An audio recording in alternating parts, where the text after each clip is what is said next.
Okay, back in Algebra 1 again, we did the trichotomy axiom. I'm not going to print this out because I think everybody already knows it, but if you need to write it down at some point, watch the video, press pause, write down what you need to write down. But in general, when you have two things being compared, one of three things can happen to those two things. Either the first number is bigger than the second, the first number is less than the second, or the first number equals the second. That's it. Pick a number, pick another number. 6 and 2. 6 is bigger than 2. That's this one. 3 and 5. 3 is less than 5. That's that one. 6 and 6. They're equal. Okay, that's it. If you have two numbers, you want to compare them, that's the only three things that can happen. The first is bigger, the first is smaller, the first is equal. All right, so when you see a negated inequality, in other words, some inequality symbol over here that's been struck out, so greater than, not, less than, not, greater than equal to, not, less than equal to, not, whatever's thrown out, what it means is the other thing or things. So this is saying not greater than, so what's left over is less than or equal to. This says not less than, so what's left over is greater than or equal to. This says not greater than or equal to, so what's left is less than. This one says not less than or equal to, so what's left is greater than. So if you happen to see one of these symbols on an inequality problem, the first thing I do is I copy it out of my book is to change it into what it really means. And then I work the problem like normal.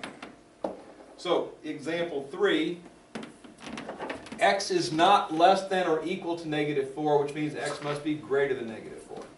Again, that's the very first thing. I'm going to rewrite the inequality with a very nice regular inequality symbol that I know how to interpret, how to graph. My domain here is the set of negative integers. All right, so negative integers, same idea as positive, except now we're taking negative numbers. 0 still is not negative. It's not positive either, it's just there. All right, so greater than -4, here's -4. This is greater than -4. So is this. So is this. So is this, but it's not negative. So we don't, oh, what am I doing here? So used to shading those arrows in. All right, that's greater than -4, but it's not negative, so we don't graph it. So that's it. Just those three numbers make it true. If that said x is less than -4, -5, and hopefully you get a couple numbers. If you're going to shade an arrow, you want at least a couple things graphed. So maybe put -4 here, -5, 6, 7, shade those, and then shade the arrow. But just because it says a minus or plus doesn't mean that necessarily you're going to have a finite set. But again, if it's going greater and there's a number greater that is a stopping point that doesn't fit that description, then of course you stop graphing at that point. And that's the entire answer to that problem.